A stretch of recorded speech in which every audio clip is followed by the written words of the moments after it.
तो आपको क्या करना है, शिक्षण विधियों के ऊपर जोर देना साथियों। 45 नंबर की शिक्षण विधियां हैं, तो 45 में से अगर आप पढ़ते हो अच्छे से तो मैं कहता हूँ 10, 20, 25, 45 में से अगर आप कर ले तो 30 नंबर आप कहीं नहीं छोड़ने वाले साथियों। क्योंकि जय हिंद साथियों, कैसे हैं आप सब। स्वागत है आपका एक बार फिर आपके अपने YouTube channel Shri Shyam classes में। जी हाँ साथियों, आपका बहुत कई बार सवाल आया है कि सर मैं लेवल फर्स्ट से हूँ, PSTC से हूँ, तो मुझे मेरी तैयारी करने का एक शॉर्टकट बताइए कि मैं पात्रता अच्छे नंबर से पास कर सकूं। तो साथियों, अगर आप पहली बार इस चैनल पर जुड़े हैं तो आप पुराने वीडियो भी देख लीजिएगा। हम एक स्ट्रेटजी बताते हैं, उसको अगर आप फॉलो कर लेते हो तो मैं कहता हूँ आपको 10 घंटे 15 घंटे पढ़ने की जरूरत नहीं। अगर आप 4 से 5 घंटे भी डेली निरंतर पढ़ाई करते हो तो आपकी पात्रता आराम से क्लियर हो सकती है। आज अपन बात करने वाले लेवल फर्स्ट द्वारा तैयारी किस प्रकार करें कि अपन ये जो 60 दिनों की जो है तैयारी वो इस प्रकार से निखारें। एक आप पूरा स्ट्रेटजी बनाए, पूरा आप शॉर्टकट अपनाए। ये नहीं कि मैं ये नहीं कहता लॉन्ग कट अपनाए, ये नहीं।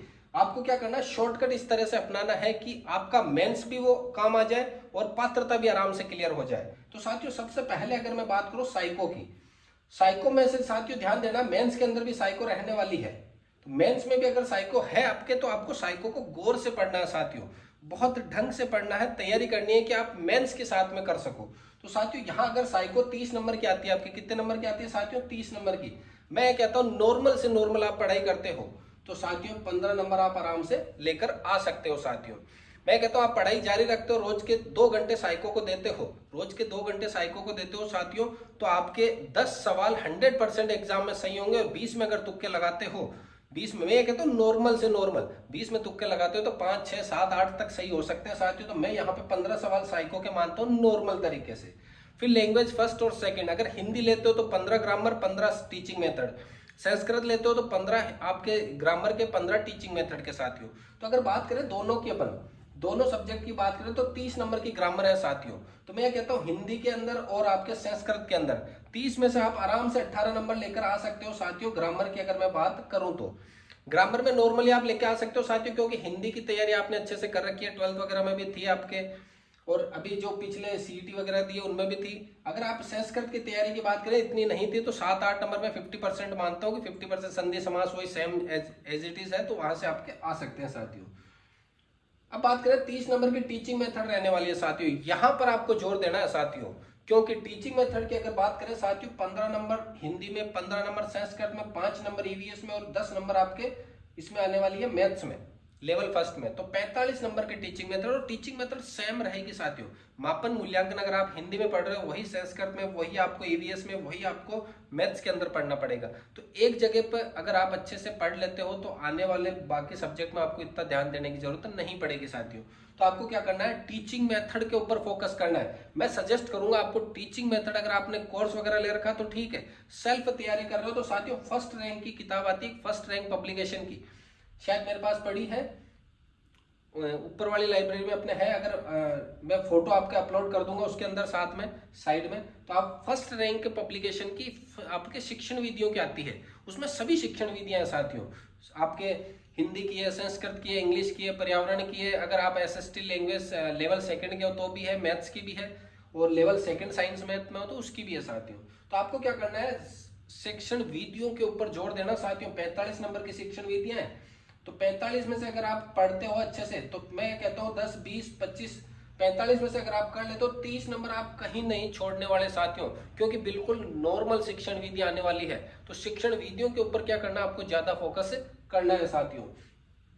उसके बाद EVS की बात करें, EVS 25 नंबर की रहेगी। तो साथियों 25 और 5 नंबर की टीचिंग मेथड, टीचिंग का अपन ने काउंट कर लिया है उसके अंदर। साथियों EVS अगर 25 नंबर की है ना साथियों, बहुत लो लेवल की आने वाली है। आपने BSTC का एग्जाम दिया ना, उसमें जो GK आई थी उसी स्तर की GK रहने वाली है साथियों। हो सकता है साइंस के 2-4 सवाल आपको घुमा सकें, लेकिन बाकी कोई सवाल आपको नहीं घुमाने वाले। नॉर्मल आप पुराने पेपर उठा के देखना साथियों, बहुत आराम से नॉर्मल जो BSTC का लेवल है ना उसी लेवल की आपसे पूछी जाएगी। CET में बहुत हाई लेवल की थी, यहाँ पर हाई लेवल की नहीं पूछी जाएगी साथियों। तो मैं अगर बात करूं 25 में से आप आराम से लेकर के आ सकते हो साथियों। 25 में से अगर 18 नंबर भी लेकर आ सकते हो तो बहुत बड़ी बात रहेगी। 18 नंबर आपके आराम से आ जाएंगे, क्योंकि पेपर आपके रहेगा नॉर्मल तरीके का साथियों। अब रही मैथ्स की, मैथ्स के 20 सवाल है साथियों। आपके फर्स्ट लेवल वालों को मैथ्स थोड़ा टफ लगती है, तो मैं यहाँ 50% रखता हूँ। 50% अगर यानी कि 10 सवाल ही मैं रखूँ यहाँ पर, तो 10 सवाल अगर आप करके आ जाते हो तो यहाँ पे अगर बात करें, देखो कितने नंबर हो गए, 8 8 16 5 21 का एक ऐसी लगी, 2 2 3 4 5 6 7 8 9, यानी 91 नंबर का नॉर्मल से नॉर्मल अगर आप तैयारी करते हो तो 91 नंबर लेकर आ जाओगे आप, और ये अपनी क्या हो जाएगी, पात्रता यहीं पर क्लियर हो जाएगी साथियों। कहने का मतलब सबसे मेन है टीचिंग मेथड 45 नंबर के, उसके ऊपर फोकस करना है। 45 में से 30 से 35 सवाल अगर वहां सही हो गए तो आपकी पात्रता 100% क्लियर हो जाएगी साथियों। उसके बाद अगर बात करें मैथ्स और ईवीएस की, मैथ्स और ईवीएस आपके कितने नंबर के हैं, 45 नंबर के हैं। वहां पर भी अगर नॉर्मल तैयारी करते हो ईवीएस में आपके आराम से आ जाएंगे 20 से 18 20 नंबर। मैथ्स के अंदर अगर आपकी तैयारी है तो मैं कहता हूँ साथियों, अगर मैथ्स के अंदर 20 से 25 टॉपिक है तो मैं कहता हूँ जो जो टॉपिक आपको आते हैं ना उसी के ऊपर फोकस करना है। ये नहीं कि इधर उधर आप भागो।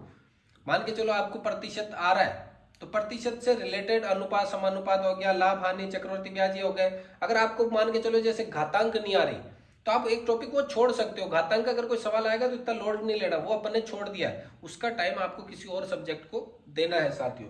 तो अगर आप इस तरह से पढ़ते हो तो साथियों मैं गारंटी के साथ कहता हूं कि लेवल फर्स्ट की आपकी क्या हो जाएगी, पात्रता 100% क्लियर हो जाएगी साथियों। तो ये थी आज की अपनी लेवल फर्स्ट के बारे में। अगर आपका कोई डाउट है, कोई सवाल है तो आप कमेंट कर सकते हैं साथियों। मिलते हैं अगली क्लास में, तब तक के लिए जय हिंद, वंदे मातरम।